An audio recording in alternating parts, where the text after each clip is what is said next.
Hey everyone, welcome back to Sports Tea. I see a lot of you have joined already in the chat. I'm so grateful that you're all here with me early morning. So good morning to all of you. And, for those who are watching in different time zones, good evening or good afternoon. Thanks for being here. I do have some really great content for us to chew on today, as you can see from the thumbnail. Stephen A calls out LeBron James, and we're going to talk about LeBron's leave of absence or his departure from social media, Ryan Clark's scathing comments about Bronny and the father-son duo. We're going to talk about Rick Brunson and the Knicks investigation. Meanwhile, the Lakers get to just do whatever they want with abandon.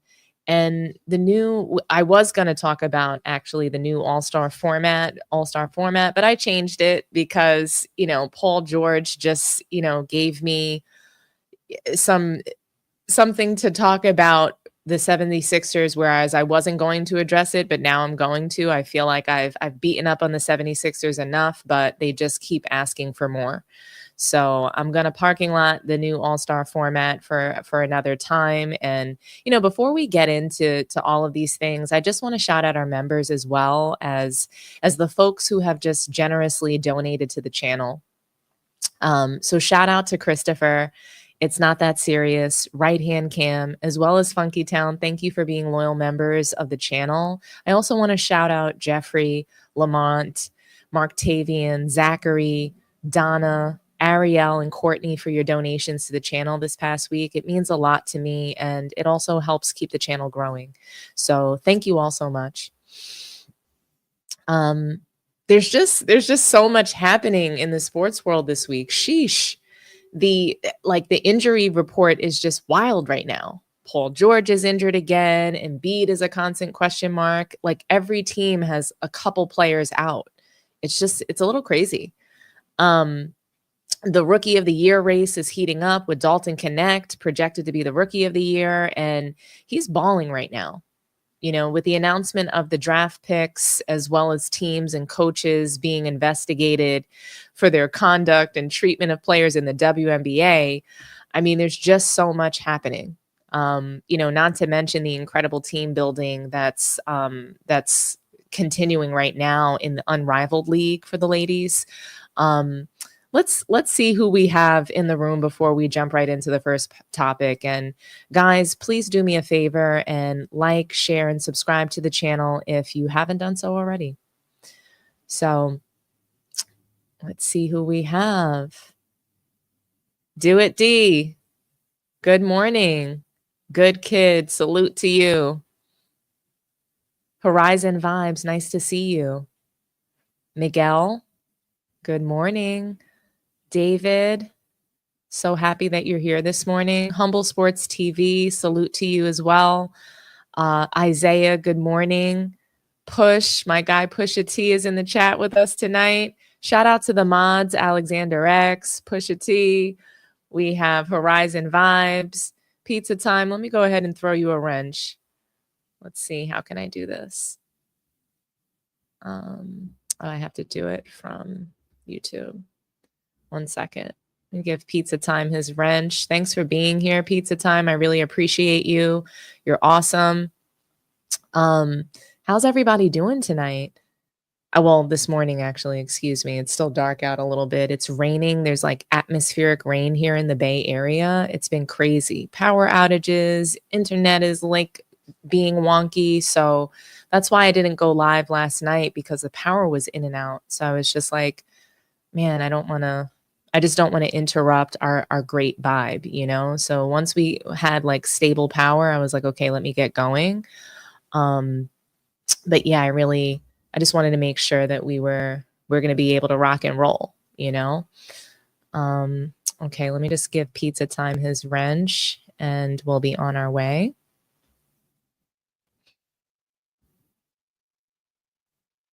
All righty. There we go.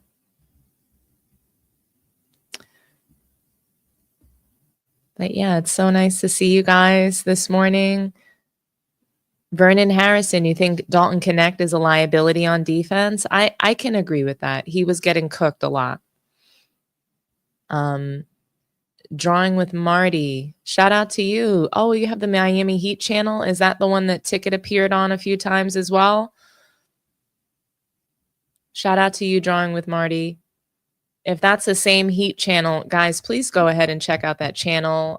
Subscribe to it. It's really great. I've watched a couple of videos there and just some heated debates and really great commentary surrounding Miami Heat, and their past sort of like dynasty that they had with LeBron and the Heatles and all of that. They've had some really good discussion surrounding that.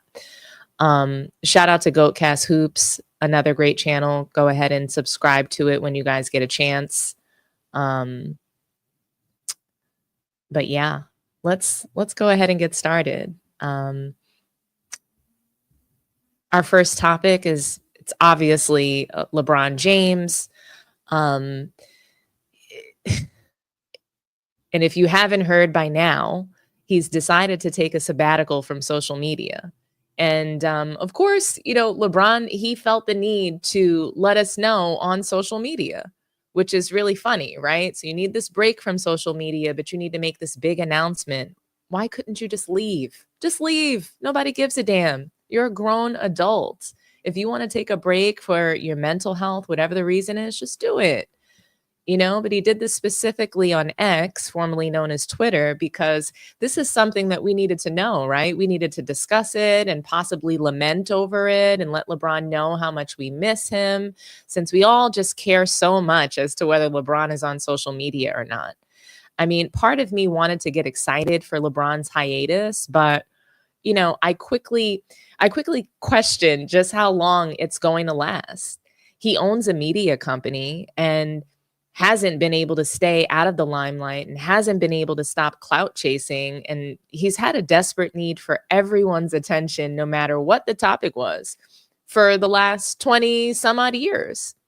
So I don't know whether I should be excited for the break from LeBron or just start bracing myself for his return to overhyping Bronny or crying about his respect. The list goes on, right?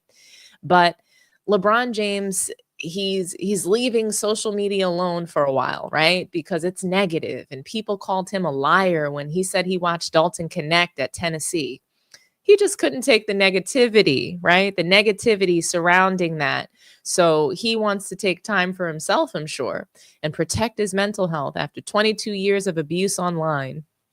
LOL.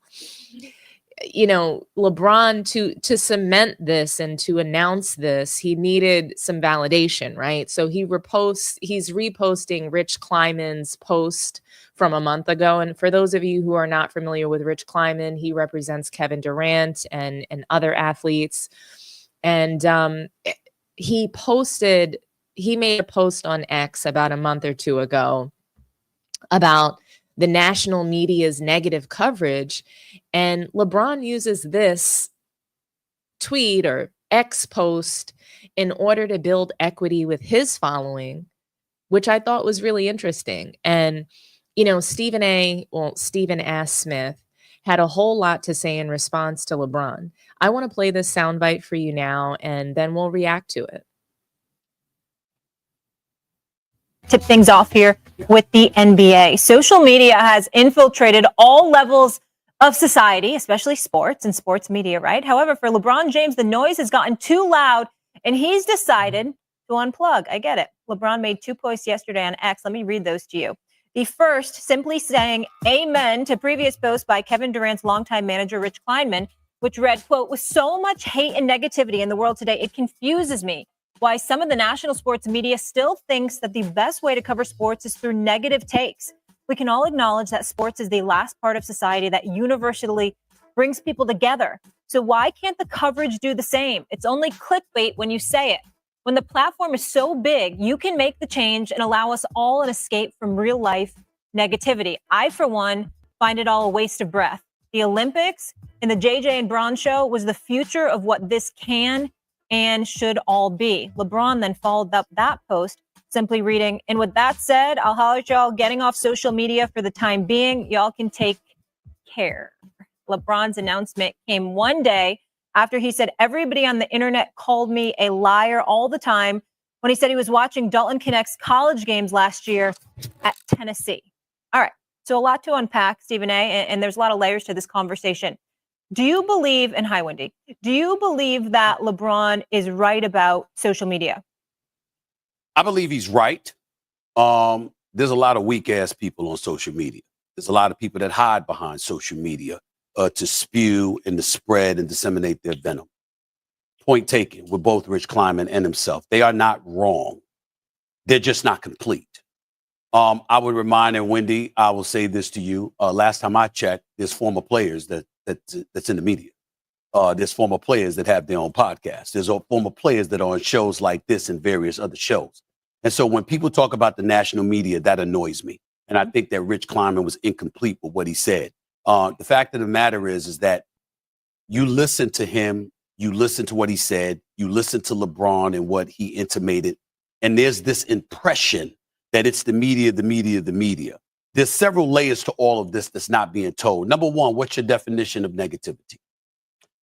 If you shoot 2 for 20 and somebody said you played like hot garbage last night, is that negative? Was that factual? Because to me, it's only negative if you continue with that narrative as opposed to neglecting to point out the positive when they perform in a very positive fashion. If I'm celebrating you when you play well, but I'm pointing out when you play bad, that's just me covering the game. And by the way, there was a time long before social media arrived where you saw people, national and locally, getting into people's personal business. That's not what you see a lot of now. Actually, people, despite what your social media, the impression it may give you, I can speak on behalf of myself and and many people in the national media. There's a strong reluctance to touch on people's personal affairs. That's your business.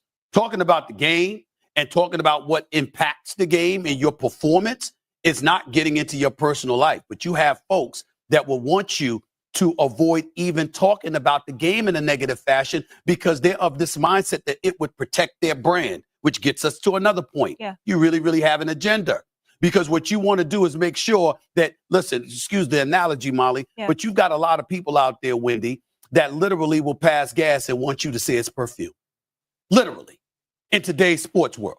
And that's where it becomes a bit egregious. So when you take that into consideration and you just label the national media in that regard without being specific about who you're talking about, that's a negative stigma that I think should be challenged. The other thing that I would say is what I piggybacked off of earlier. Folks in the media today also consist of former players.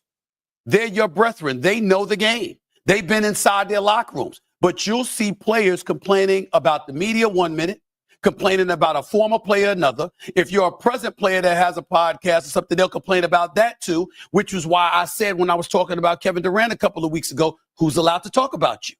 Who's allowed to talk about you? Because he's gotten at me, he's gotten at Kendrick Perkins, he's gotten at other people, he's gotten at fans, he's gotten at media members, he's gotten at folks on social media. Who's allowed to talk? But in the same breath, you want us to talk because it elevates the profile of the sport and the brand that you represent, and you get the profit off of that. So which one is it? All of these things come into consideration. I'll let Wendy go before I say more, but I just wanted to make the point that they're not wrong with what they're saying, but they're wrong with not being expansive and specific about it because you're stigmatizing an industry when it's an industry that includes former players and in some cases present players. I just want to say something really quick, Stephen A. So you said define negativity. I would say define the media. To that point, who exactly are we talking about? Because when you talk about social media, absolutely, it's a double-edged sword, but it's not just media. It's also fans as well, where you're receiving a lot of that vitriol. The other thing really quick before you go, Wendy, Rich Kleinman, who I like and respect. I've known him for years. Did you say that tweet when Kevin Durant said what he said? That's your guy. Y'all are business partners. The boardroom, 35 Ventures. I mean, and listen, and I'm not casting aspersions on Kevin Durant, no matter what Kevin Durant said about me. Got love and respect. He's one of the greatest players to ever play the game. He is a treasure to the game of basketball and to the world of sports. I'm simply saying to attack the point. Did you say that when your guy has been negative? Because Kevin Durant has been negative from time to time. No, I didn't see that. I didn't see that tweet then. Yeah, I didn't see. Very interesting. And I know it was a long clip And quite frankly, about 30 minutes of First Take was not only it was watchable, but I agreed with Stephen S. Smith in spirit because Rich Kleinman has a lot of nerve, and so does LeBron James.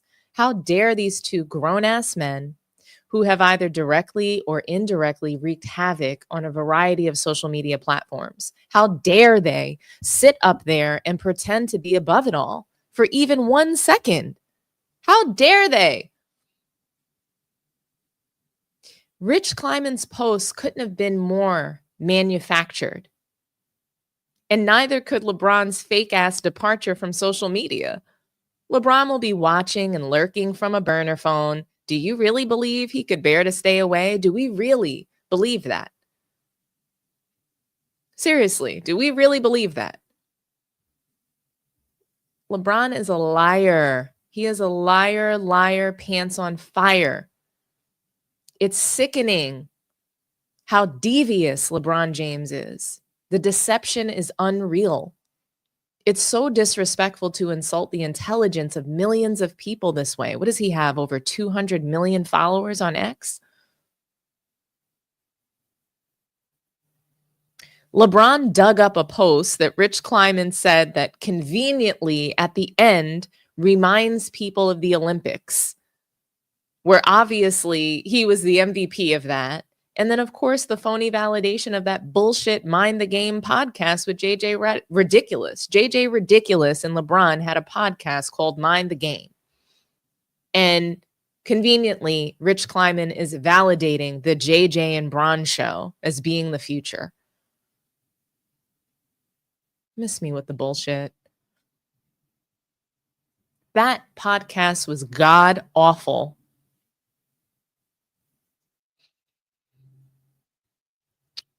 You know, the podcast, the same podcast where LeBron and JJ Ridiculous decided to plot against Darvin Ham to get him fired. Yeah, you know, LeBron made sure that one of those black jobs were gone from a black coach. Okay? But it's just funny to me that LeBron didn't repost it immediately when Rich initially made that tweet or X post, whatever we want to call it. Because that would be too obvious, right? So he waited until the kitchen got too hot because of accusations of lying about watching Dalton Connect. Seriously? Do we really think that LeBron gives a rat's ass about that? About lying? He lied about the Migos. He was saying that he was listening to them before they were even born, right? He lies about reading books. He lies about a variety of things. Why would he care that we're accusing him of lying about Dalton Connect? Seriously. Please. I've got a very expensive bridge to sell you, the Golden Gate Bridge over here, if you'd like, if you actually believe that. Okay? Just flat out ridiculous. LeBron James, he didn't leave social media when the entire world was saying that his son was trash at basketball. And it's been going on.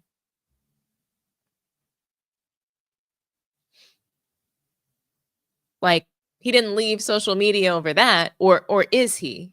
Or is the Bronny criticism getting that bad that he can't handle it? I highly doubt it. I highly doubt that he didn't already foreshadow that kind of criticism. He didn't care because he knew it wouldn't matter as long as he gets to pad the GOAT case that he has, this imaginary GOAT case, then it's fine. He didn't care that Bronny was going to suffer severe criticism. He knew that that was going to happen. He knew that his son couldn't play basketball. I mean, unless what he says is true, that he really wasn't there. He really didn't train him. It was Gilbert Arenas. It was all these other people that trained Bronny. So maybe he didn't know just how bad he really was, which is a goddamn shame, right? Because he's his dad. But I believe that he knew just how terrible Bronny was at basketball because he wasn't good in high school, college, or anywhere. The preseason, nowhere did Bronny exhibit signs of being a good basketball player. Not at any point. So it's really interesting to me. LeBron didn't leave social media when he shit the bed against the Mavericks. And if he did and I don't remember it, then that's great. Hopefully he did take a break after that loss in 2011. Leave, LeBron. We don't want to see you lie about Bronny earning his roster spot and special privileges. We don't want to see you negatively influencing the basketball community with your crying and complaining online all day. We don't want to see that. I don't. And look, maybe he left because the criticism of Bronny is just so harsh. You have former NBA players criticizing LeBron and Bronny James. You have NFL former players, criticizing the father-son duo. And what kind of reply could LeBron have to that? There is no reply for a lot of these criticisms that people have because they just ring so true. Bronny's game can't even combat the criticism because it's just that bad. He is the worst player between the NBA and the G League. In the entirety of both leagues, Bronny James is the worst. And so LeBron, he probably can't clap back because what can you say to that? It's true. You can't clap back to the truth. And I mean, we've seen LeBron do it many times and call people haters. That's usually the response to the truth. When people are telling the truth, it's hate. And so, I don't need you on social media, LeBron. I'm good. I mean, you're the guy that tells his girlfriend he wants out of the relationship, and she probably told you that it was over months ago. But she sits there and she lets you go off about it and, and believe that it was your decision to end the relationship. And you think you're dumping her. Meanwhile, she's proud as punch because maybe you'll finally really leave this time. And she doesn't care at all. But of course, you have to make a scene and leave out with a bang, making sure that she knows and everybody knows that you're the one that got away. And you're secretly hoping that she begs you to stay, but she won't do that because she's hoping that you leave. Okay? And that's what I'm hoping. And I'm hoping that most people are just, thinking to themselves, wow, LeBron is finally going to give us a break.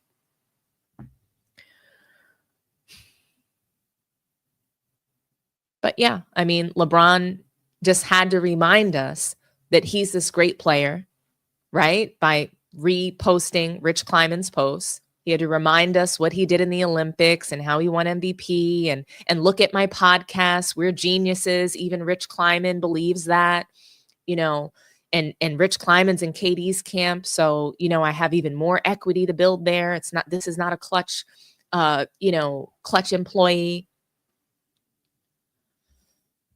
At the end of the day, each era, it has its own fraternity. At this point, we're seeing complete division by era in the NBA right now. They are clicking up, taking sides, and they're just standing on business no matter what side they're on. And at the end of the day, people don't want to make an enemy of LeBron. He's powerful, and so is Rich Paul. It's easier to get along with them. I'm certain of it. All you have to do is a little post like that on X, and that will get you in the clutch door, or at least safe from their wrath, whatever they might be targeting you for. So I'm sure they have plenty of blackmail tactics as well to get people to do things. This is a big boy league. It's a big boy league. And very adult things happen, like corruption and collusion at every level. So, Stephen A. Smith, he went on to say a lot. He alluded to the fact that LeBron and Rich Kleinman are crying about the way that they are being covered. But nobody's bringing up the salacious personal things like Diddy parties and god-awful things like, PEDS allegations and cheating your way through your entire career. No one in the national media is covering that or speaking the truth. Stephen A. Smith, he was damn near saying that we lie for you every day, man. How dare you come at us? We sit here and we do your dirty work. We do everything in our power to make you look good. But the one time that we comment facts about your performance or basketball facts, they start crying. That's basically what I heard in Stephen A's message. Later in the show, Stephen A discusses the fact that players are not making themselves available to the media anymore. And I'm going to play that soundbite for you guys, and I'll react to it because I found this piece of the segment to be the most interesting out of everything he said on the show in a very long time. So I'm going to go ahead and play that for you guys. Whether it's LeBron, one of the biggest athletes on the planet, whether it's the league itself, whether it's us at ESPN or other partners, I do think we could all get things back into better balance where we do, try to include more storytelling than just negativity. Fair enough. I would tell you that they're more of a culprit than the national media because of what you highlighted, the absence of availability, which is something that they coveted. They like it that way. They go on social media. They have their own accounts. They have their own platforms. That's what they want. I tell people in the media all the time, don't sweat the fact that they got their own platforms. Don't sweat the fact that they've given you less access, because all they've done is make your job easier, because they're avoiding you. They're avoiding allowing you that level of accessibility, which gives you a license to pontificate further based off of what they say publicly. And that's on them. That's number one. Number two, though, I would say this to you. Let's be clear. And put Wendy back up. I want to see him when I say this. My brother, Wendy, I like the shop. I think they've done a hell of a job. Pedro, Maverick, and the rest of the crew, nothing but love from me. But let me be very, very clear. It ain't like First Take. And I'm going to tell you why. Because there's very, very little resistance when LeBron opens his mouth about something. There's very little that challenges some of the things that he says. Okay? And I can say that because I'll put myself on Front Street when Maverick or Rich have joked with me about coming on the shop, because I do believe they were joking when they were saying that. I've said this to them, and I meant it from the bottom of my heart. I'll show up, name the time and place. Oh, by the way, no editing.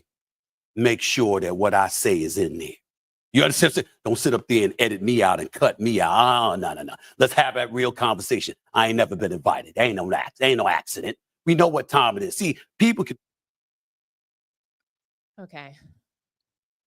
And I know I've played a lot of First Take for you guys this morning, but I want you guys to think carefully about what Stephen A. Smith just said. He said that he likes it better that players don't talk to them because it allows them to pontificate. Many people will just gloss over this statement, but Stephen A. is eloquently telling everyone that it's fine for players not to talk to them, because then they can just make up whatever they want. Hey, don't talk to me. I'll just make up whatever I want. No problem.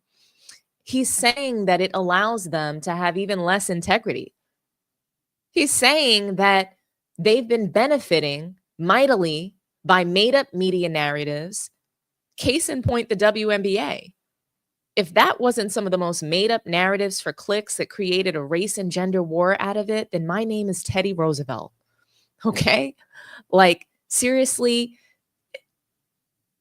integrity is gone, basically, from the media, is what Stephen A. is telling us. Integrity, never heard of her.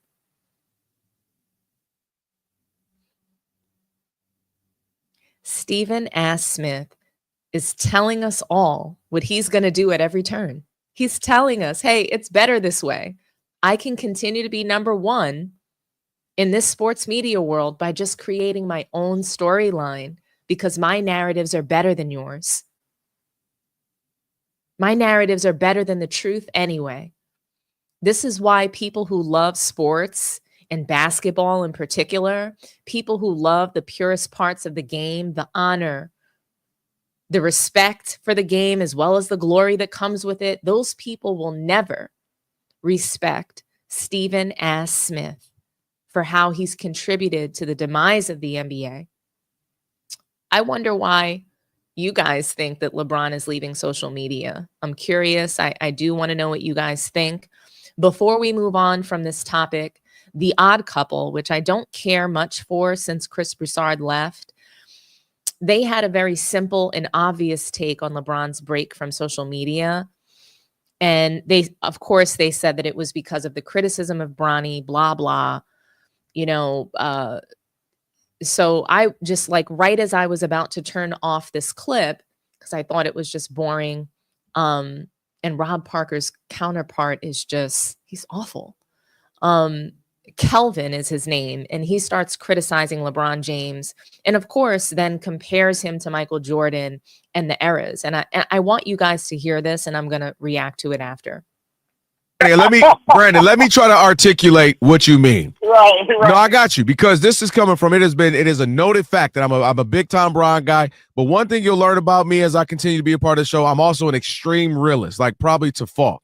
And one of the things that drives us crazy about LeBron is LeBron's overuse of things. He overuses Instagram. He's always on it. He's posting. He'll have a horrible game. Lakers lose by 40, and he posts a highlight of himself. It's like, not right now, Bron. Like, not this ain't the time to do that right now. Y'all just got blown up by 40. And he's like, yo, I'm supposed to be the wash king. I thought I was washed. Right. Look at this windmill dunk. And that's why, again, I look at it as like, we all got friends. You love you. That's your guy. But like, all right, dude, he drives me crazy when he does that. That's Bron. Like, that's my guy. But he does things that are a little passive aggressive. And I do wish sometimes Michael Jordan was in the era of social media and debate show era, because I think some of the things Jordan did, like if LeBron or Kobe or Steph Curry were Atlantic City after a loss in a finals game, man, they will lose their mind. But Jordan got to get away with a lot because we just didn't have social media. Yeah, but the difference is, and you're I'm right. I'm just saying it's a different thing when everything is studied and critiqued. I agree, but back then, Jordan got his lumps in the newspaper and columnists. He didn't have. It was at the crib. No, but I'm just saying it wasn't. It still was. I was during that. I covered the NBA during that time, and there were plenty of people who said Michael Jordan doesn't make his teammates better. He'll never win. I read all of that. I heard all where of I'm going with this, Rob. You're right, without a doubt. We all watched Last Dance. I was mad about this. They didn't understand. Imagine you can't even pick up your phone though, because you have literally 45,000 notifications of tweets, of Instagrams, of TikToks, of email. Like, that's crazy. And we have all created, and we're all guilty of it. We have to live in this real world. Like, man, it's hard at times, whatever you got to do, life is lifing. But then we also play in this Sims world, this created weird world we all have to social media, where I have to click Instagram. And now I go into this world where I get ridiculed, or I'm praised, or I'm hated. I can't wear that outfit because if I wore that green jacket, can't wear it again because I wore it. They're going to say, you wore that 3 days ago. Like, it's crazy. We're all participatory in this new world. I'm saying if Michael Jordan, the decisions he made, personal life, getting a divorce, like, it will be crazy. He couldn't handle the pressure of some other things. And you know what? I think he would, like anybody else, because of his makeup, how tough he was. I just to think that he wouldn't be able to deal with social media. No, it's not that he wouldn't. No. He wouldn't be able to handle it. It would have been interesting to see how he handled it. He was so good and so great. I just don't think anything would have derailed him, because, like I said, when he scored the 63 points against the Celtics and people were like, oh, yeah, he'll never win. He can score all the points he wants. He don't make anybody better than that. I'm telling you, people were not, oh, Mike's the greatest. He's going to win all these champions. It wasn't like that. And when people became Jordan fans, there were just as many people didn't want to see him win. It was, but you have to agree.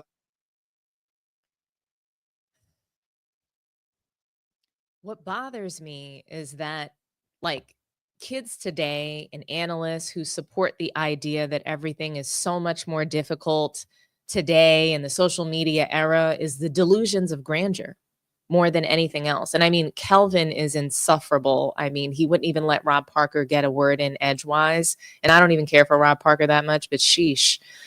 The entitlement and the belief that they are so much greater, and people really are so much more obsessed with them and what they are doing. It's laughable to me. Every single era, every single time period had megastars. They had elite people that were revered for whatever the reason was. People act like no one had stress of the media back in the day. It was just a different kind of media. People consumed media differently than they do today. People consume sports differently than they do today. So, the idea that someone had to go through the social media era to to have an idea of whether or not they would be great or not is ridiculous. Michael Jordan is still alive today, and he lives through this social media era. It's not like he's dead. So it's just really interesting to me, you know? Like, in my opinion, it was actually worse back in the day. You didn't have protections for the media to like your personal life. People were allowed to jump out of bushes on you. They were allowed to stalk your home. They were allowed to hang out in your backyard and be posted in front of your home, waiting for you.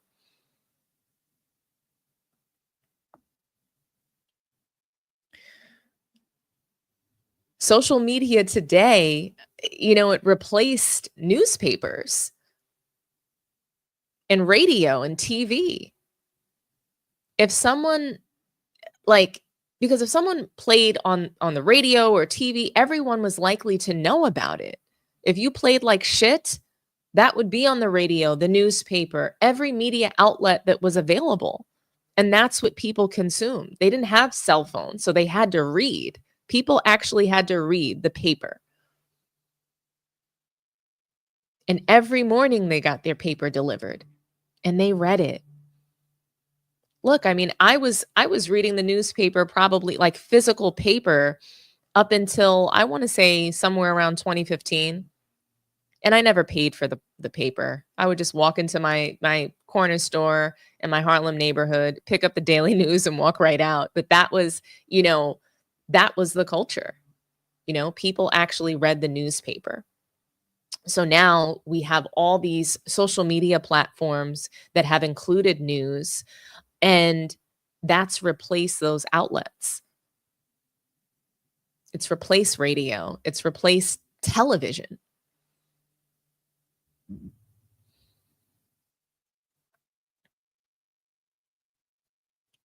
But like I said, you know, no one reads the paper anymore. No one watches TV anymore. No one listens to the radio. What people value as a society, it changes over time, right? And I agree that the NBA, as in the league, it's changed and has been different in every single era of the NBA. But I disagree that the game of basketball has changed or that it ever changed. Basketball doesn't change. The players do. The game doesn't change. There's offense and there's defense, period. The storylines, creative narratives, you know, rules of officiating in the NBA, pace of game, play style, in between time periods, etc. That's the NBA. That's the league. Those things might update and change, but the sport does not change. People need to say it right. Basketball in the NBA may have changed, but people also say things like it evolved. Make me understand how it evolved. Really? We're not seeing evolution. No, it is not evolving. It changed though. Don't talk about evolution when we're seeing with our two eyes smaller physiques, no athleticism, just quote unquote skilled players. The game in the NBA has devolved. That's not evolution. We should be seeing every guy in the NBA look like Zion or Shaq. And they should look like that. And somehow they should be running and jumping like MJ and shooting like Steph Curry. But that's not what we're getting. We're not getting the Goon Squad from Space Jam. We're not getting that. That would be something that we've never seen before. And that is what evolution would look like. Maybe it was a foreshadowed sort of foregone conclusion in Space Jam that we would never get those otherworldly looking creatures that could do those things in the NBA. That's too bad, right? Michael Jordan, he had skill, he had athleticism, and he had that dog in him. Stop the comparisons. They don't fit. I also think that it doesn't matter how old you are. You can easily get caught up saying the wrong thing on social media. Magic Johnson has been one to react and retract statements that he's made He's older than Mike, and he is all the way with the social media shits, from what I can see. He's always doing media tours and popping shit all over the place. Mike is quiet. He's always been really mysterious and minds his own business, probably because he doesn't want anybody in his. And I don't blame him. Imagine how much better the world would be if everyone could just mind oneself. Imagine that if everybody minded one's own self, how much better the world would be. But Mike, he wouldn't be on social media writing negative tweets about the fraternity that he was in and saying that his son was better than the guys who he was watching on League Pass, that he currently played with, saying that his son could suit up for the Chicago Bulls, the current team that he plays with now, disrespecting his own teammates. Mike wouldn't be saying those things and then crying about negativity online later when things don't go his way, when he couldn't cash the check that he wrote. When we couldn't cash that check, now the tears come. But this brings us to our next topic, which is Bronny James. This young man, he continues to struggle in the G League, a place where he should be dominating in, especially if he's good enough to be an NBA player, right? So yeah. Next topic will be Bronny.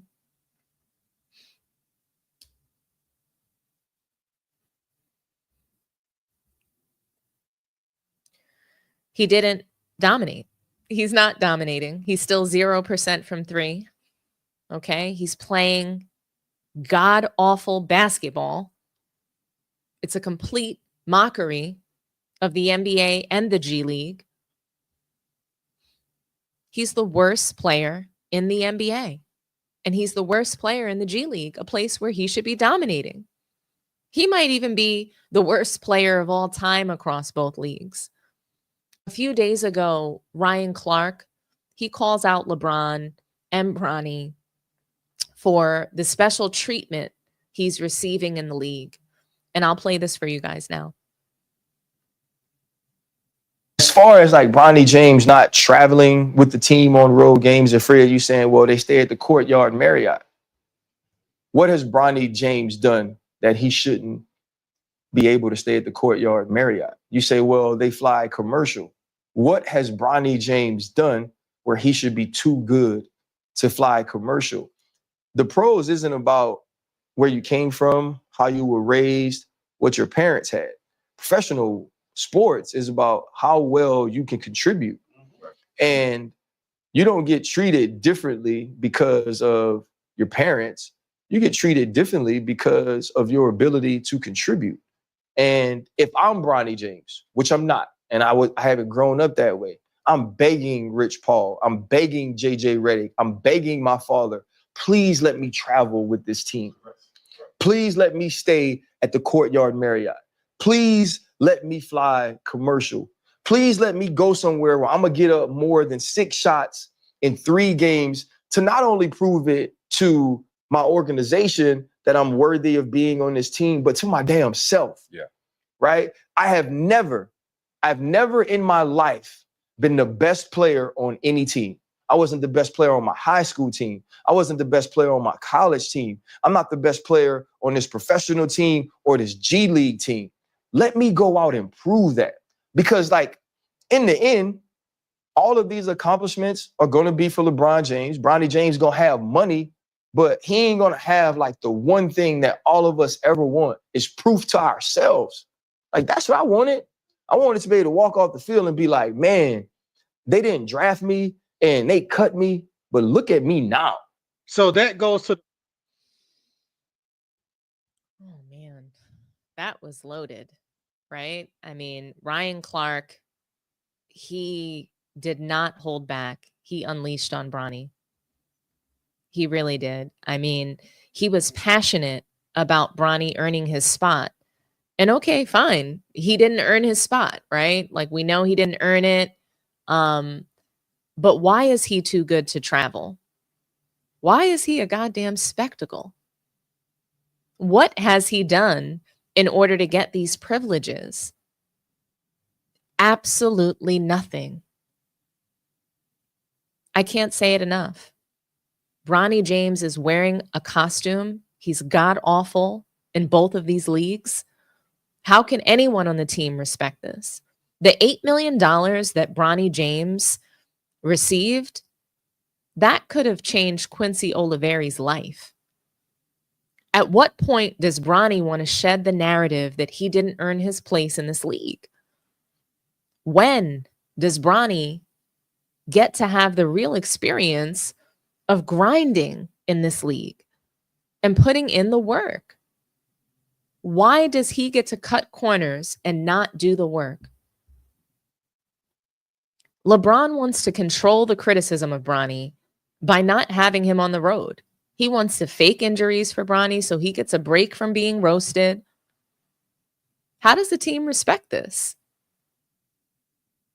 He's a part-time player? For what?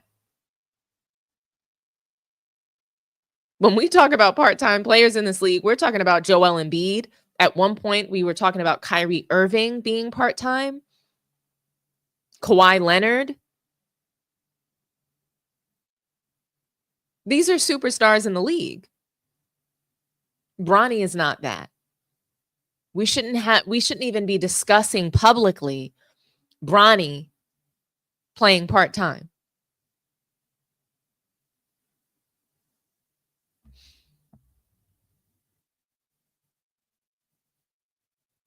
LeBron wants to control the criticism of Bronny by not having him on the road. He wants to fake injuries for Bronny so he gets a break from being roasted. How does the team respect this? How? He's just taking up someone else's minutes, someone else's contract. Bronny is a thief. He's literally robbing and stealing money. And he walks around like he's entitled to this. He walks around proud of 0% from three as a guard, as a point guard. Because what? He's got a standing ovation and he likes the cameras and he's selling jerseys. Bronny is not good at basketball, and Ryan Clark is right. He should be begging for opportunities to prove that he belongs. But he knows, and LeBron knows, and the entire NBA and G League know that he is a fraud. They know he's pretending. They know that he's wearing a basketball uniform as a costume.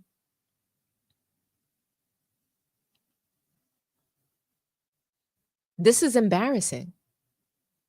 And Bronny and LeBron should be ashamed of themselves. And I love that Ryan Clark pointed out that Bronny was not good at any point in his entire life, not in high school, college, or now. Maybe Ryan Clark's been watching Man Down Sports and Sports T and Ticket TV. Who knows?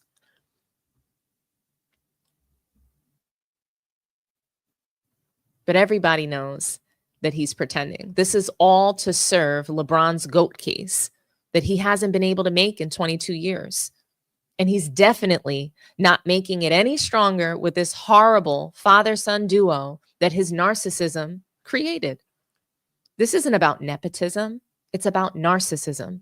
And LeBron is absolutely obsessed with finding ways to one-up Michael Jordan. And he's obsessed with figuring out random things like Mike has never done this or Mike has never done that, just in order to say that he's the greatest of all time. Rich Paul literally sits there all day and night listing those things for LeBron. Hey, if we do this, then this helps your GOAT case. Michael Jordan never bragged about longevity without winning. Michael Jordan never put his sons in the league when they didn't belong. And they were better players than Bronny. And they averaged more points in college. Michael Jordan never promised 8 rings after going to a super team and only delivered 2. And then ran out of there to another super team. But Rich Paul and LeBron James, they continue to come up with these devious plans between the two of them. And the best that they could come up with is that Michael Jordan never played with his son Let's make this happen for you, LeBron. Forget his actual performance and if he should really be playing video games. Forget the fact that he stinks it up every game he plays. But Mike never did this, so this makes LeBron the GOAT. It's laughable. They are a complete and total disgrace. And they are shaming the NBA, and they have made a complete mockery of the Lakers. But what do you guys think? Is Ryan Clark right? Should Bronny be rejecting special treatment? I'm going to read some comments and I'm going to open the phone lines. I'll need calls to be 1 minute long today, guys. I have to run to the dentist after this live, so I am pressed for time.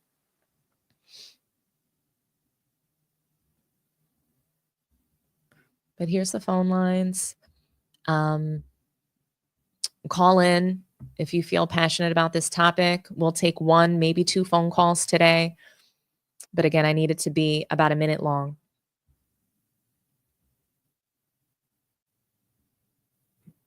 Hey, Mark. Thanks for calling Sports Tea. Talk to me nice. I will always talk to you nice.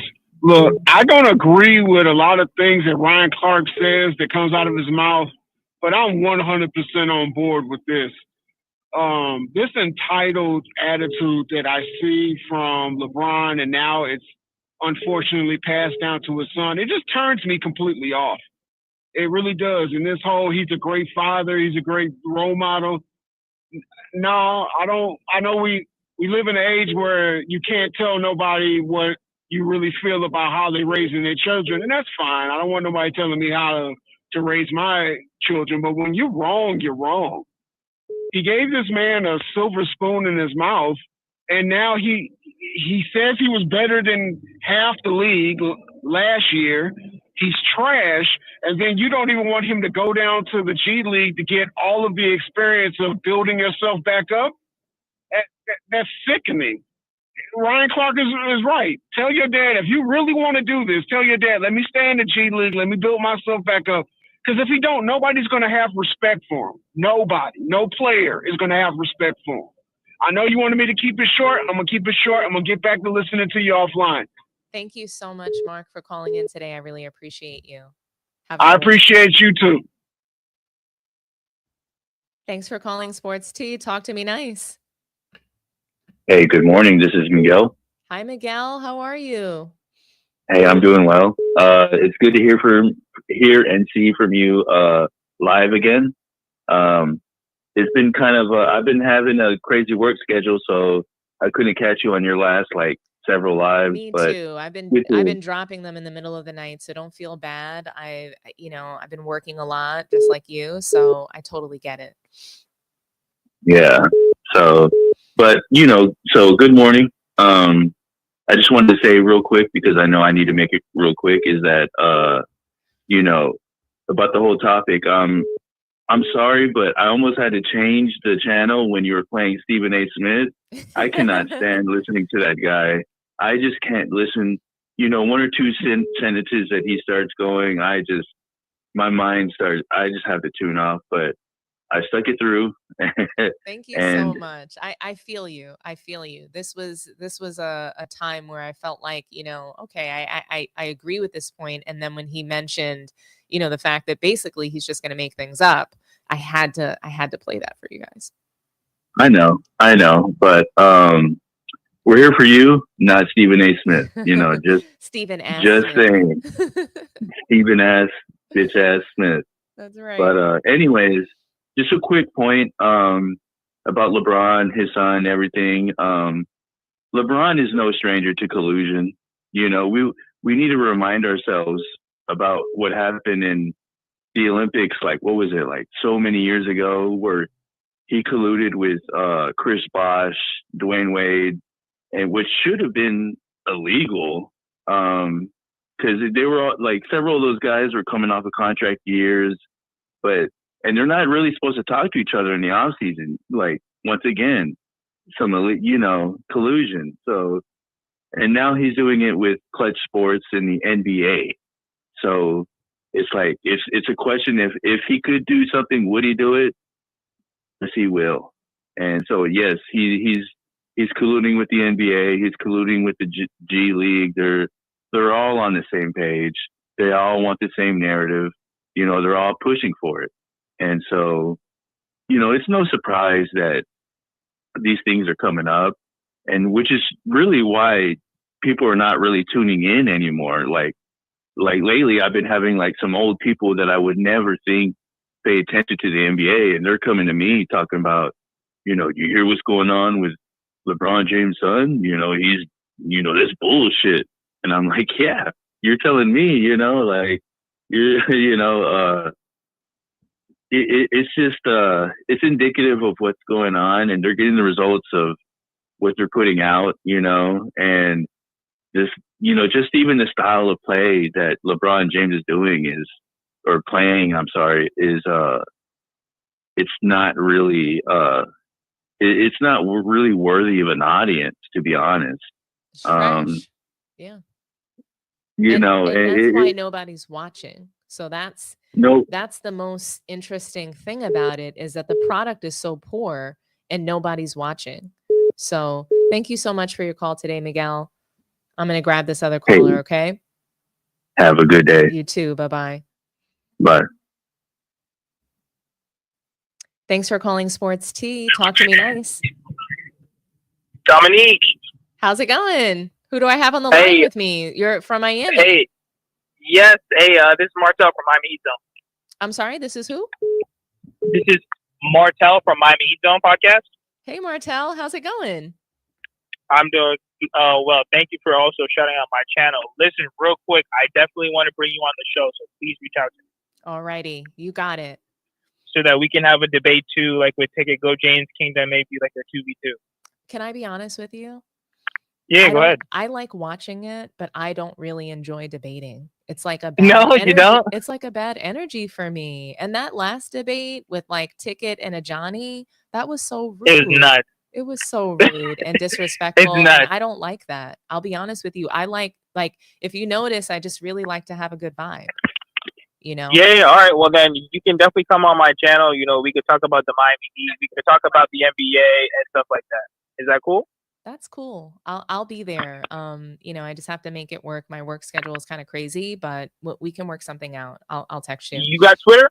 Or you got Instagram or what? I have all those things. I'm just not really on them that much. I'm old, so I'm old school. I have to figure out, how to build all of those things out. I'm on it, but I'm just not super active. So, but don't worry, I'll get there. All right, drop it in the chat so that I can communicate with you. Yeah, I'm just like all my handles are at Sports Tea. So you can find me at Sports Tea on X. You can find me at Sports Tea on Instagram and Facebook. I even have a Facebook page. All right, thank you so much. You're welcome so much, and thanks for calling. All right, bye. All right, bye-bye.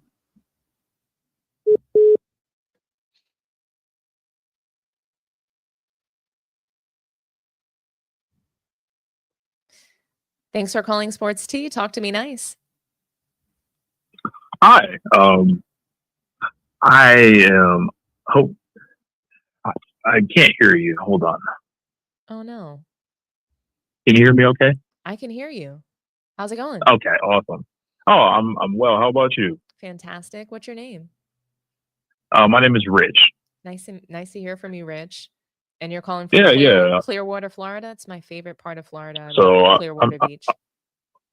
Yeah, I'm actually in Atlanta now, but I didn't change this number over. But I just wanted to shout out your channel and your show. I have watched for a couple months now, and I think you do a really great job. Thank you so much. I really appreciate it. Besides that, I think Ryan Clark talking about Bronny in the way that he did it made it almost unassailable for like LeBron James, the clutch media, all the black vans and everything, because you could easily write off somebody that's way too aggressive about it. Oh, you're just a Bronny hater and all that. But Ryan Clark said it in a way that was undeniable. It was passionate, and he sounded like he actually cared not only about Bronny, but the integrity of professional sports itself. And I think that was way more damaging than, just someone like, Chris Russo, for example, is saying it's a loud, voiceful, character-like performance. I absolutely agree with you. That is a great comment because, like I said, you can't, what could LeBron possibly say in response to that? And then he also just like talked about just the privilege in a different way, that sports and being a pro is just, it's not about how much money you have. It's not about how you were raised, how you grew up. So I absolutely loved it. He broke it down, and I think it was so relatable for the everyday person who goes to work and consumes sports and just really wants to see a great product. And this is what we're being given. It's sort of like a slap in the face to the everyday working person. It's a slap in the face to the people who work so hard on their game and dream of being in the NBA. So thank you so much for your comment. And what was your name again? This was Rich. Rich, so nice to hear from you. And I hope you're enjoying Atlanta. I'm going to call one person back and then we're going to move on to the next topic. But I really appreciate you watching and being here with me and supporting the channel. It means a whole lot to me. My pleasure. Thanks so much.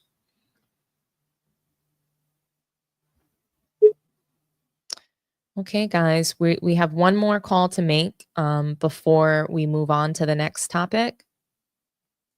I just want to call one of our loyal members back, and I know that this topic is important to them, and it's weighing on a lot of people, and I want people to get that off their hearts. Hey, right hand Cam, how's it going? Pretty good. Talk Pretty to me good. nice, buddy. Man, Bronny is not it. I know. Never was. I mean, do you think that he should reject the special treatment? To be honest with you, yes. Okay. But how can you get better on the road without, you know what I'm saying? How can you bounce back from the Lakers and the G League? That makes no sense. Right. No, I mean, you can't.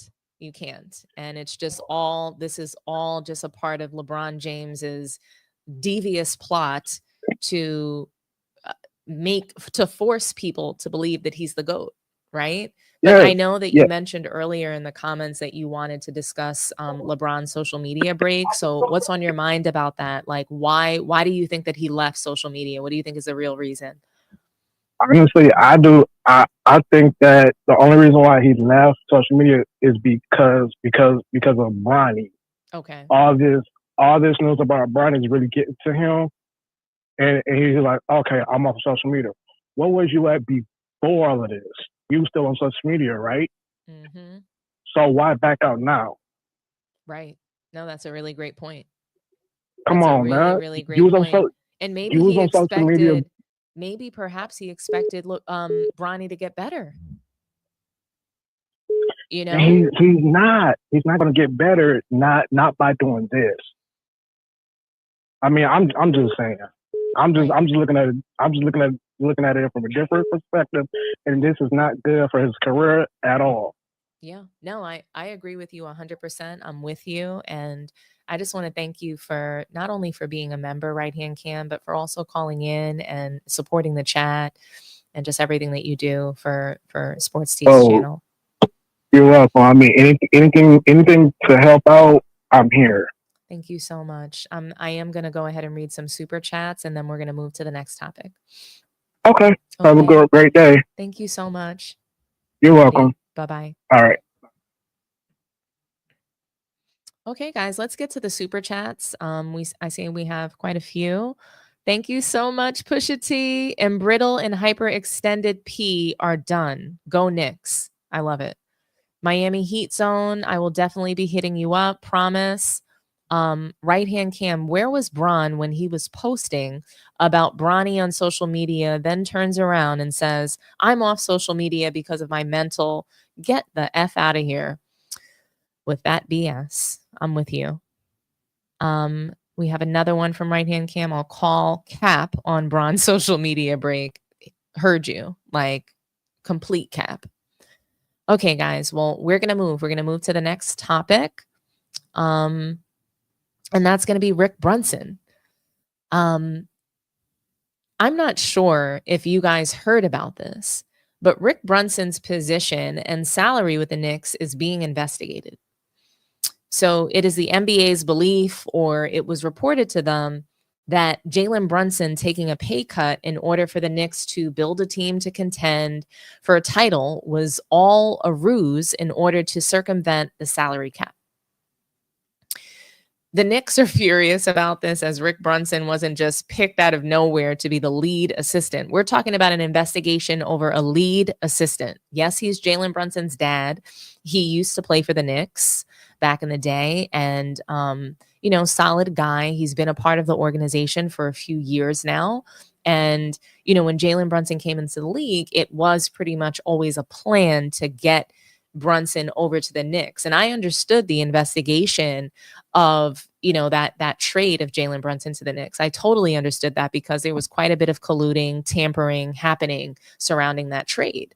And I mean, tampering happens often, but again, I think that investigation was well deserved. Rick Brunson, he replaced Johnny Bryant, who was in the role before him.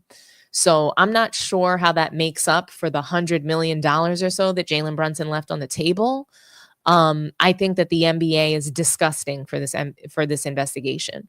The Knicks, and specifically James Dolan, have pushed back on the revenue sharing business model that the NBA, has pushed forward. And, it really doesn't benefit owners or franchises.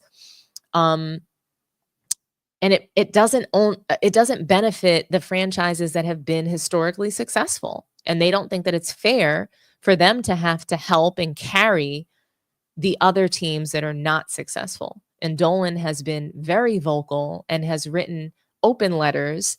And they believe that due to pushing back on the revenue sharing program, that the NBA is harassing the Knicks.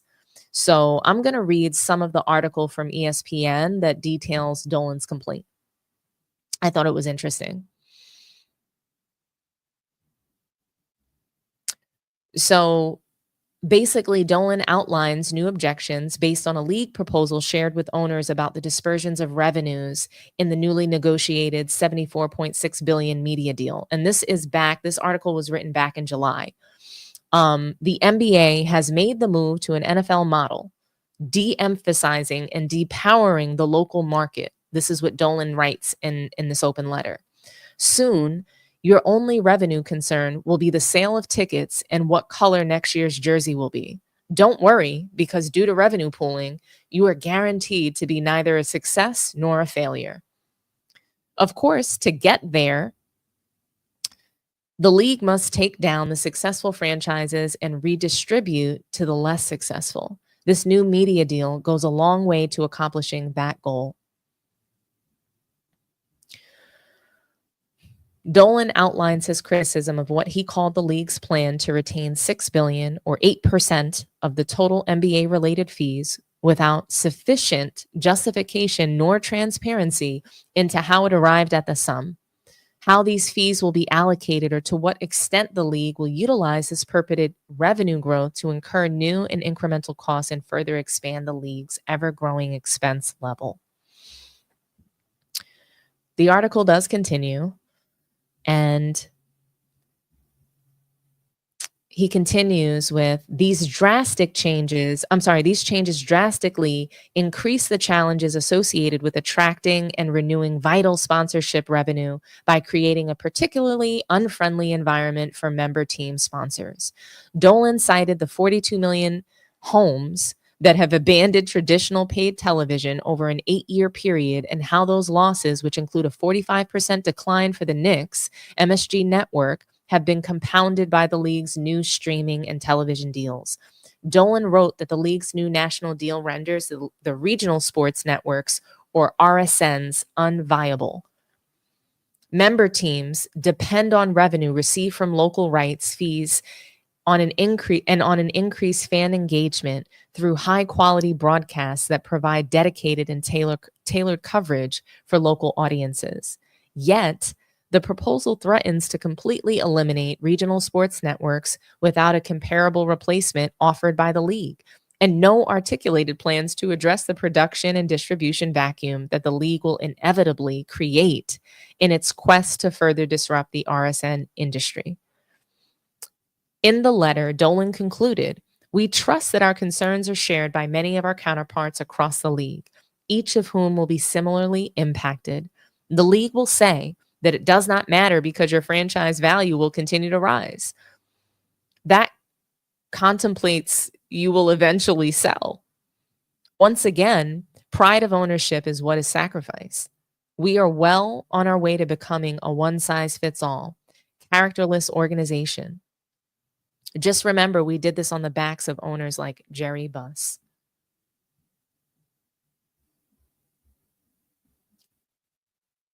I thought that this was really interesting. Obviously, James Dolan is historically one of the worst owners in NBA history, or at least, Knick fans believe him to be that way. And in recent times, in these past few seasons, the Knicks have been turning it around and they've been making really good organizational decisions.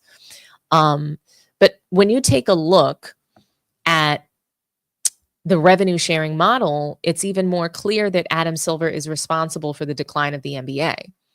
He's responsible for people not watching. I think he is hoping that people won't watch these games and that they just continue to focus on highlights because the product is so bad. Storylines and narratives, that's what he wants people to focus on. If people won't realize the NBA is delivering a watered down product because they don't watch anyway, it's all about influencers like Kai Cenat and Bronny James.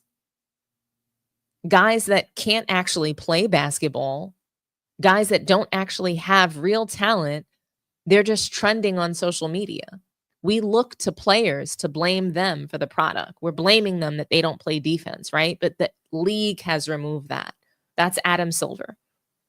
They are complicit for sure. I mean, the players are part of it as far as the load managing and the things that they do, but Adam Silver is responsible. He is accountable for what we are seeing, and he needs to be removed as commissioner. He tricked us into believing that he was somebody of strong character when he forced the Clippers owner to sell the team to Steve Ballmer.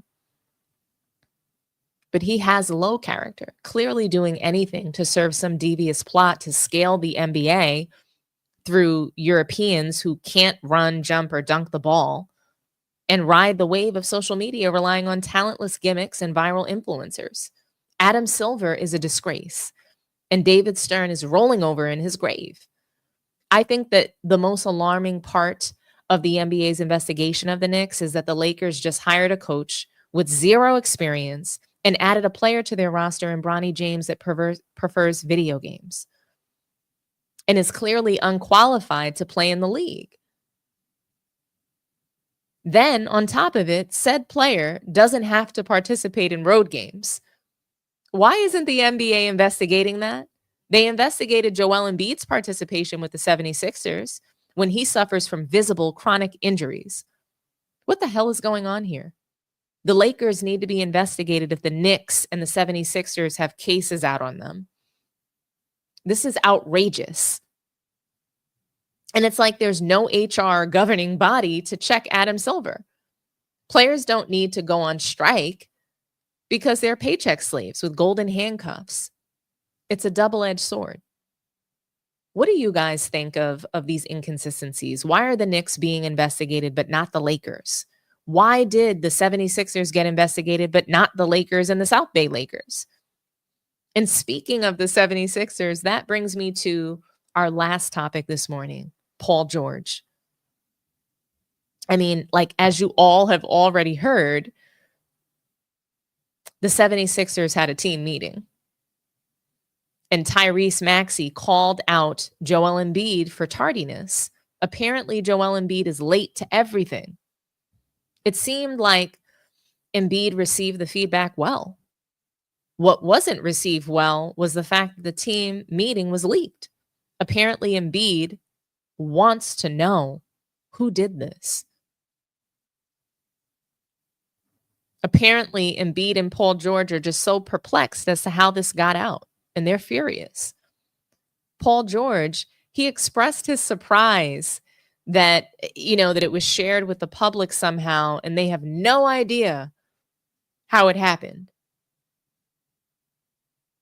So, I want to play this soundbite for you, and we'll react to it.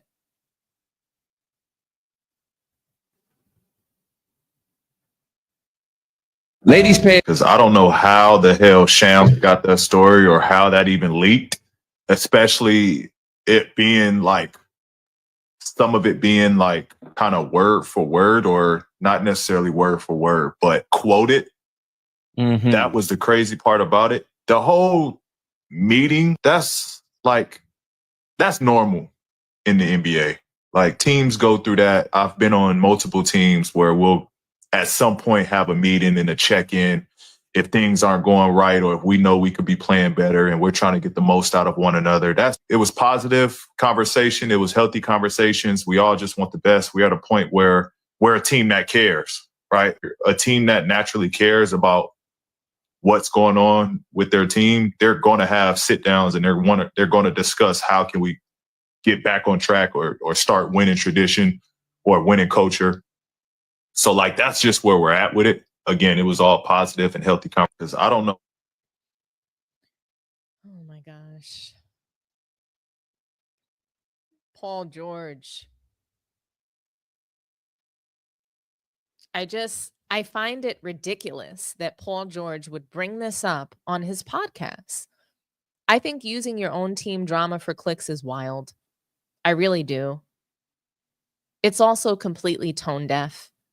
If you are saying you're angry that this was spoken about, yet you're continuing to speak on it, I wonder if Paul George leaked it himself so that he can have something to talk about. Podcast P isn't the worst show out there, but I can't sit through the entire show. I would say that it's better when it's broken up into clips. Paul George has this LeBron-like voice that is very monotone. He's constantly capping for current players in the NBA, recently capping for JJ Redick. I mean, I don't really believe him so much.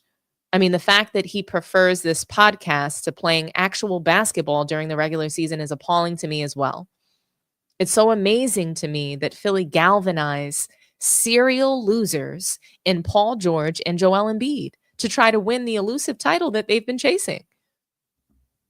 How great of a president is Daryl Morey? I think he's a smart businessman in a sense, but how many serial losers is he going to recruit and invest in? He inherited Ben Simmons, so that wasn't his fault. But you traded for James Dad Bod Harden, who gets increasingly more and more out of basketball playing shape every season. He has no desire to win, has pre-planned and rehearsed playoff exit speeches, quits on every team that he's ever played for. Then contrast it Joel Embiid, who is the boy who cried wolf, because we'll see incredible regular season play, which we all know isn't real because it's not competitive, not defensive, et cetera, et cetera. So we believe him to be this elite player. But when he goes to FIBA, he gets exposed. When the postseason rolls around, he's mysteriously injured, has weird stomach illnesses in critical games, and then he becomes a complete turnover machine down the stretch, choking in the final moments of games like we saw in 2021 against the Hawks, 2022 against the Heat, and again in 2023 against Boston. He dropped 50 last year on the Knicks while injured, playing on the floor, and I give him credit for playing through injury to try to make a run. But if you're injured, you're injured. If you're playing, I'm going to pick apart the good and the bad, period. But then Daryl Morey decides to pick up Paul George, who is also injury-laden and plays like shit at will. Philadelphia is dead last in the Eastern Conference. Dead last. They have only won 2 games out of 14 or 15? What are they, like 2-12 right now? Meanwhile, Paul George, Podcast P, is podcasting. These are the things that serial losers do. These are the things that indicate that he's there to collect checks. He even complained about JJ Redick double teaming him. Really, Paul George? You're complaining because JJ did his job and doubled you to win the game. He's a crybaby, a serial loser, and someone who needs a serious reality check. He should have never been given a max contract. That is a major oversight on Daryl Morey's part. It's almost like, are you incompetent? And the 76ers are dead last because of this diabolical duo of Embiid and Paul George. When will everyone be on the court together? Why did Paul George need to address this topic? I'm curious what you guys all think and if Paul George leaked this info for clicks. Did he leak it himself? Was he responsible? Was he just rage baiting?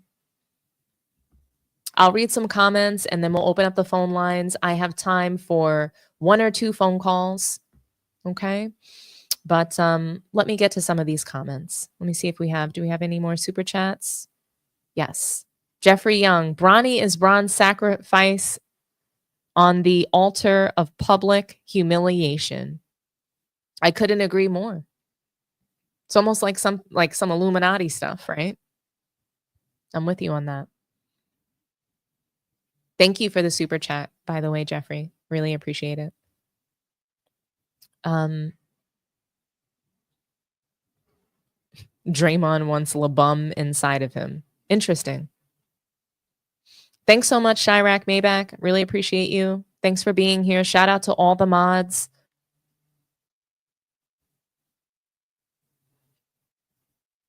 Okay, I'll throw up the phone line. If anybody wants to call in, like I said, I have room for 1 or 2 more calls this morning, and then I've got to head to the dentist.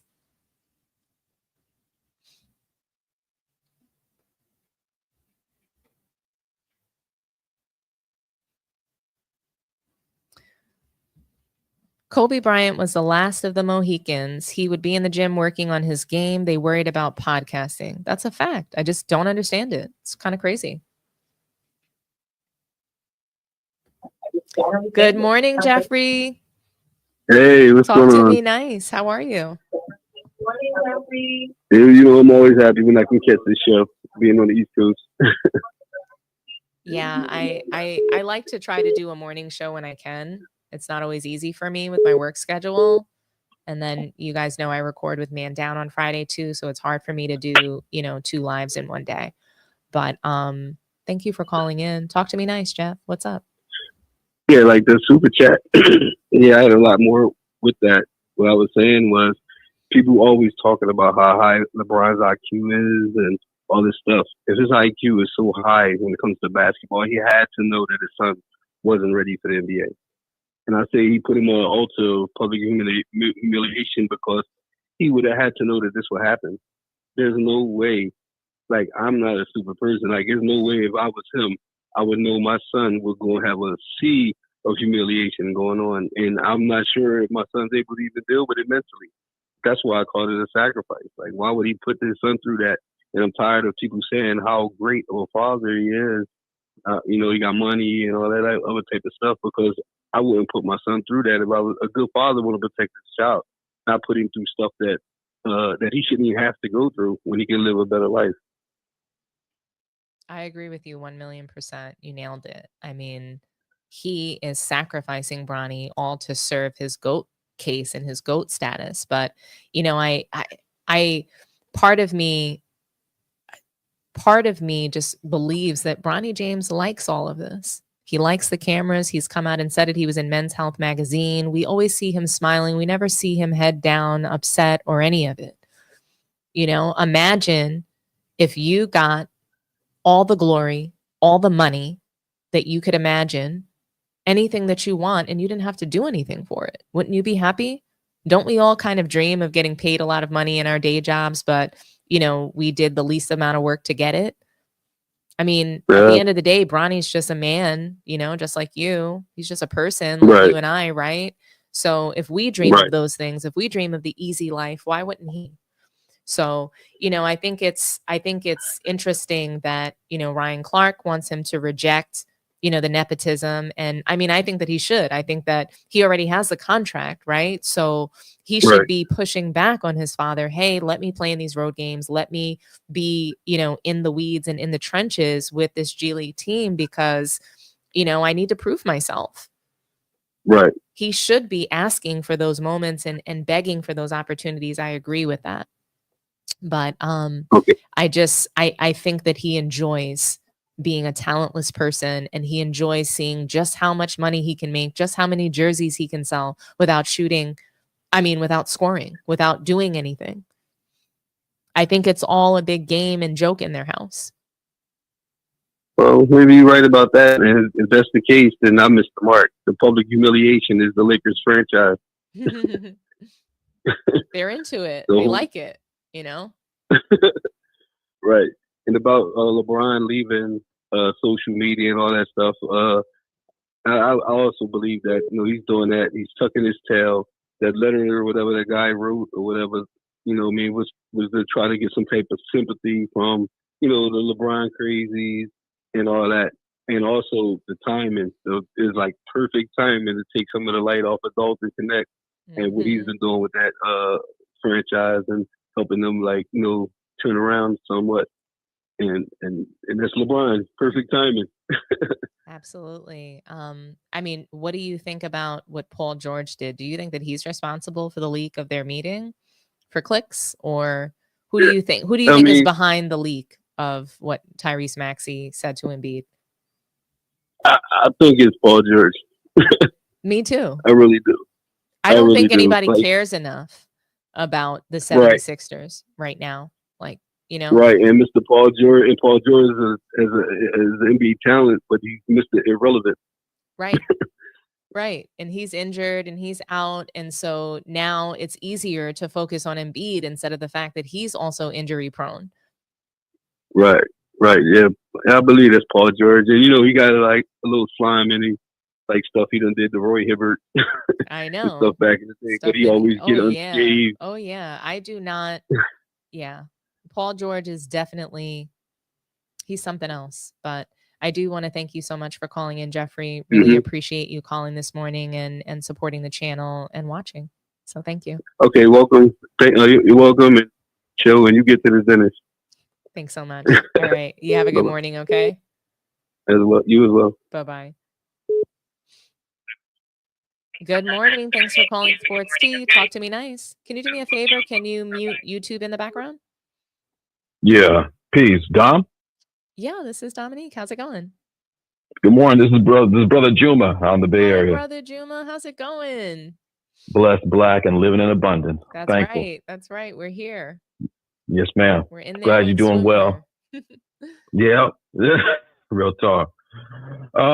I just, first I just want to thank you. You always straight up. Like I said, I have 2 teenage daughters, and they play ball a little bit. They play volleyball too. They're good students, but they listen to you, and I tell them to look at how you present yourself without having a whole bunch of emotion and whatnot, and how you can present yourself with facts. And you're a really good role model for them. They don't watch all the time like me, but I definitely have them tune in sometimes. They do enjoy listening to you, so thank you for that. So much, and that means so much to me. So that's real talk. Really thank you. That. Appreciate you. So I just want to just piggyback on what some of the other brothers were talking about and sisters about just with LeBron and just and I'm not a hater. Like I said, I mentioned before, I've been on before with you and with Man Down, and I really was a fan of his right off the gate. I loved how he was a pass first type of guy, but then after the decision and then him actually just just knocking on, not giving people credit where it was due, not able to give people their just due in terms of helping his development and, his best friend or whatever boy taking a seat down in Miami with Wade so he can, they taught him how to be a champion, and for him not to give them their respect is just, it just went on from there, just snowballed from that point. But in terms of LeBron with Bronny, it's like for him not to, they always say that he's such a great father, and for him to not be able to look at his son and tell if he's able to get in the league or not is like just preposterous. It's a joke. There's no way I could believe that he was looking at his son and Ryan Clark kept it simple and plain. He's never been, I'm sure it's the same thing AAU league, but he was never the number one option in high school. Definitely wasn't the number one option in college. How would he even think for a minute that he would be, better than players in the league, and then have the nerve to post something like that. It really seems like LeBron is almost psychotically delusional. Like he's living this lie. They made him the chosen one. They, and he's like, it's one thing to have that type of, like being the favorite child, or the favorite classroom, always getting the hookup, or, but to actually drink the Kool-Aid and believe it, I think that's what LeBron is doing now. Like, there's no way he can really believe all this stuff, but he is, the way he just shows it every day in his action. And it really is disappointing, because he's in a position where he could have, he started off, let me give my son, I got all these millions of dollars, I'm going to divest in him, help him become a ball player. But it didn't work. So he should have took those funds and re-channeled it to what is his interest. He should have stepped back as a father. What are my child's interests? What is he interested in? What does he like to do in his own time? And then he has the resources to put money into that. Like I put in the chat, he should be building his son, his own gaming platform, or partnering with Meta. With Facebook to make his own metaverse or something like that. And lastly, Bronny, he's a grown man. This guy has $8 million for 4 years, more than he doesn't deserve it. He can say no to his dad. And like Ryan Clark said, let me prove myself. Right. And they were trying to act like he's a child and giving him all this leeway. But what child makes $8 million for doing, not even putting your toe on the court? He's 20 years old. He's not a kid. He's a grown man. 20. He's not 18. He's not 19. He's 20 years old. And he's right alongside his dad, complicit in this whole, fraudulent scheme and scam, stealing money from the NBA, from other players that deserve this contract. Love that take. So he is a complete purse snatcher. And for real, he deserves the criticism, and in all of that being in that hot seat, they both deserve that, in my opinion. But I do, while I have you on the phone, I want to ask you, what do you think about the Rick Brunson Knicks investigation, but yet the Lakers are not being investigated? I'm glad you asked me that, because I'm from LA. I'm from the Bay, but I've been back and forth since I was a child. I go back and forth between when I was younger, and I was a Laker fan since the 70s. And to see what they've done there, it's a joke, bottom line. It's a circus to let Bronny come in the league, to let JJ Redick. You had these great men, some black, of course, that like Darvin Ham, we have Sam Cassell, Mark Jackson, and I'm sure others that I don't even know about, that earned the right, that paid it's a fraternity. You go in there, you pay your dues, you work under some other coaches, you develop your skill, and then you get an opportunity. But for him to turn around and to just throw this guy in the podcast and act like he wasn't involved, it's a travesty, And I don't know about all the racist allegations with JJ Redick, but just in terms of how he handles pressure by interviews in the first or second month of the season, he's just not qualified emotionally to be a coach, And with Bronson, I mean, it's just too much. I mean, Adam Silver, he's always been a punk. It just seems like he definitely does not. Draymond is always saying, well, he's a players commissioner. And he's basically one of these, it's just reflective of the time. We used to get whooped back in the day. We used to get spanked or get put on restriction. Now kids just get to do whatever the hell they want. And it's the exact mirror of what the NBA's exact mirror of what's happening today. That's the type of parent that or boss or commissioner that Adam Silver is. Let them do whatever they want to do. They can hit people. We can give them millions, hundreds of millions of dollars. They don't have to play games. No back-to-backs. They can come looking fat. I love your dad bod jokes. I mean, that's not even a joke. That's just the real deal. And it's like they can do whatever they want. Now we have this spoiled child. And what happens to spoiled children that never get said no? They become serial killers.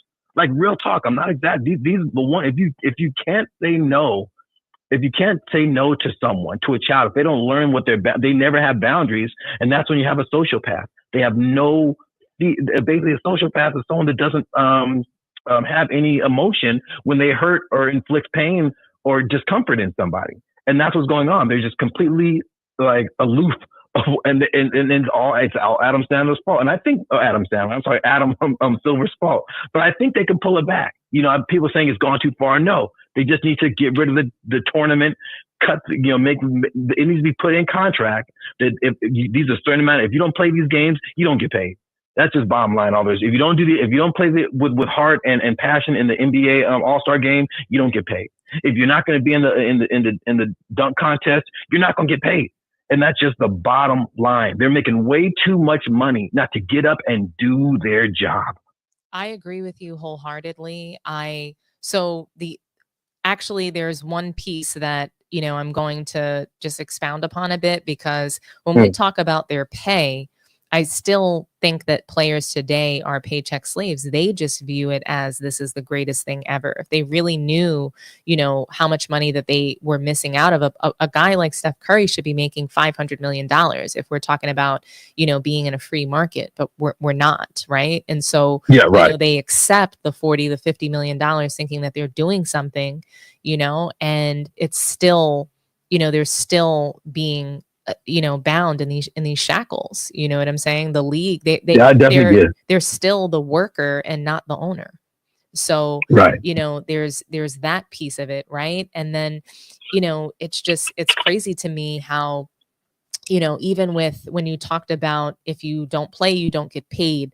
I agree with you in a sense, right? Just like, and I don't know what you do for work, but, you know, I have a job and I have X amount of sick days that I'm allowed to use. And I have a certain amount of, you know, like you for the amount of time and PTO, floaters, PTO, you know, your tenure in your company, it gives you certain benefits and, you know, your ability to take a leave of absence. Like the NBA should just implement things like that.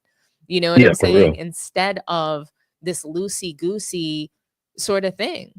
I don't understand why someone like Kawhi Leonard still has a job. How long could, you know, how long could your job hold your position for you? About 6 months. If you've been with your company for about a year or more, you're going to be able to hold on to your position for about 6 months or so. I'm not saying that that's what the NBA should do, but they need to have some parameters around it. It doesn't have to be 6 months. Maybe it's a season or 2 seasons. Like if you are not able to play consistent games, you know, for more than a season or two, they need to revisit what either your contract looks like or, you know, your ability to play in the NBA. So you know, something needs to change, and I don't know exactly what, but I'm with you, brother. And you know, I definitely agree.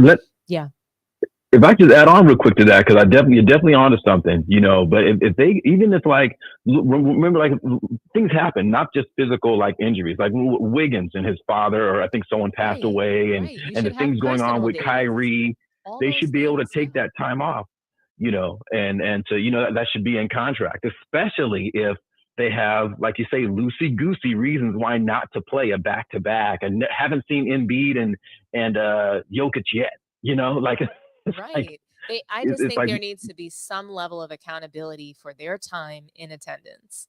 Period. For sure. And I definitely agree that brothers should make their money. And I mentioned before that, you know, I really believe that they should go the Ice Cube route and just get together and make their own league, because they're going to go where the talent is. That's we're not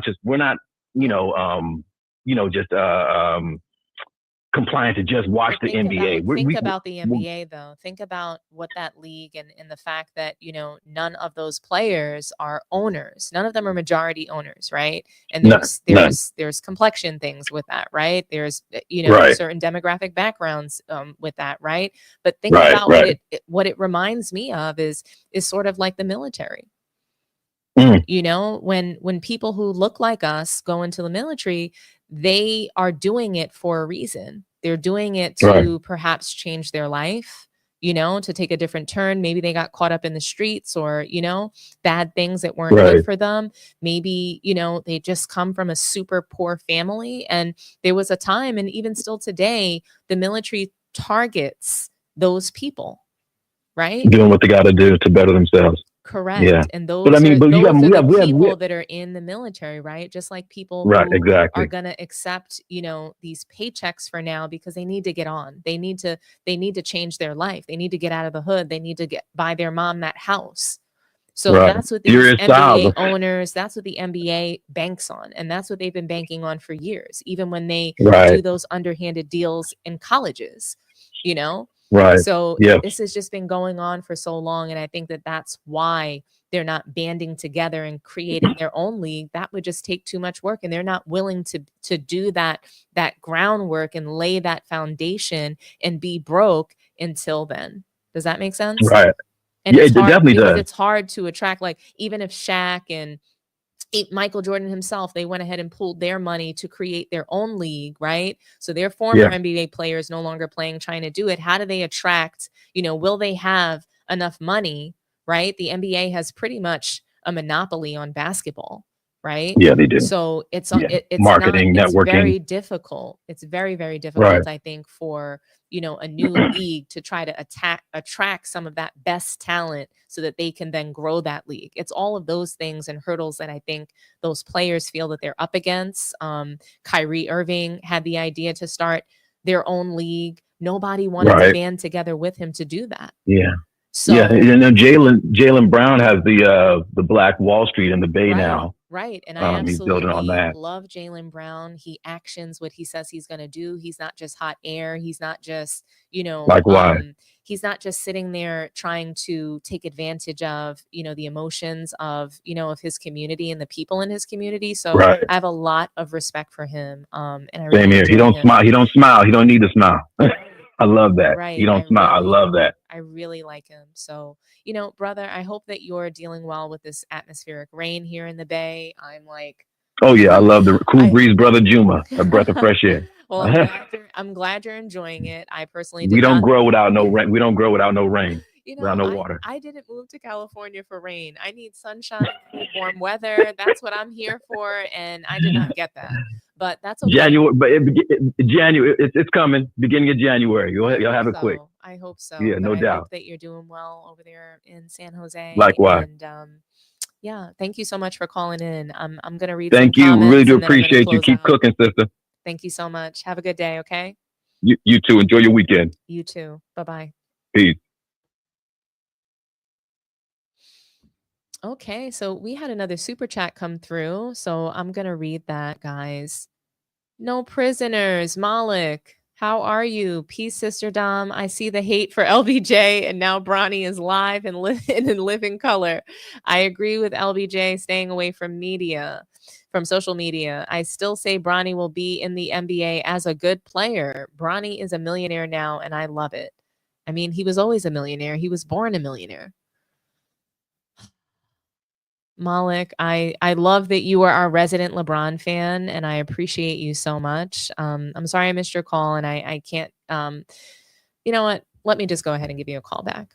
But you need to make it quick, and because I've got to get to the dentist. Okay. If you're available, would love to to chat with you real quick, but I've only got 1 minute for you.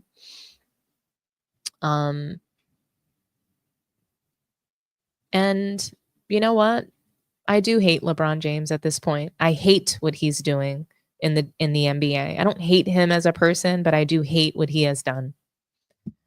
Hello, can you hear me? Malik, good morning. Talk to me nice. Good morning. How you? I'm How you good. doing? I have about a minute for you. Are you okay with that? Because I have to get to the That's dentist. okay. I didn't want to say. I'm gonna just touch on a couple of them real quick though. Go ahead. The floor is yours.